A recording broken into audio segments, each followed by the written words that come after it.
back from the Articles of Confederation to the Constitutional Convention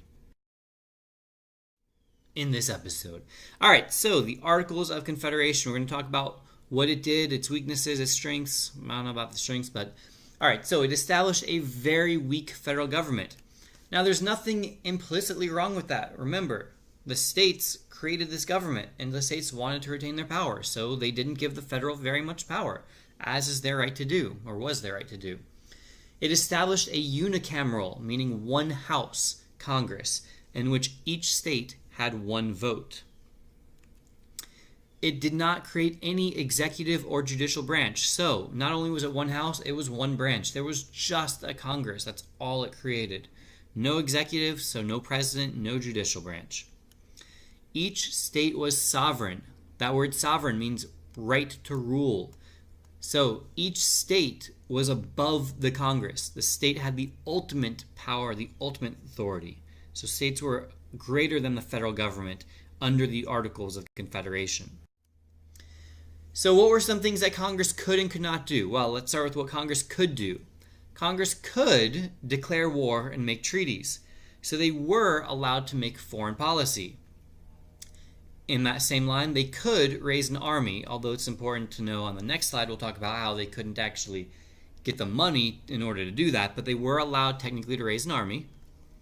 They could coin money, but so could the states. And they could borrow money.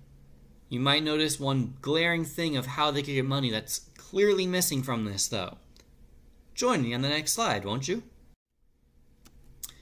Congress could not tax the states or the people. So they couldn't tell the states, hey, you need to give us such and such money so that we can pay for this army. Or we want to tax the citizens. Those citizens were citizens of the state, first and foremost. Federal government could not tax the states or the people. So how exactly are they supposed to raise an army when they can't pay for it? That means they relied on voluntary contributions from the states to pay for things, or they could borrow. So they ended up borrowing a lot. States also could not regulate interstate commerce. We're going to talk a lot about that in future videos, but this is talking about between states. So states were able to put tariffs on each other's goods and to block goods from being bought and sold among states. This is probably one of the biggest weaknesses, that the Congress couldn't regulate interstate commerce. States, what were they allowed to do? Well, they were allowed to, I just said that.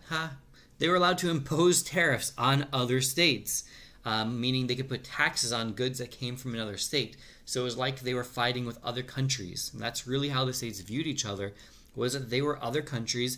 They just happened to come together because together they'd be stronger militaristically against Britain than they would be separate. But besides that, they really wanted to keep their own power. States could create their own currencies, and they did do that.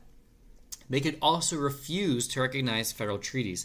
Again, we see how the states were superior to the federal under the Articles of Confederation.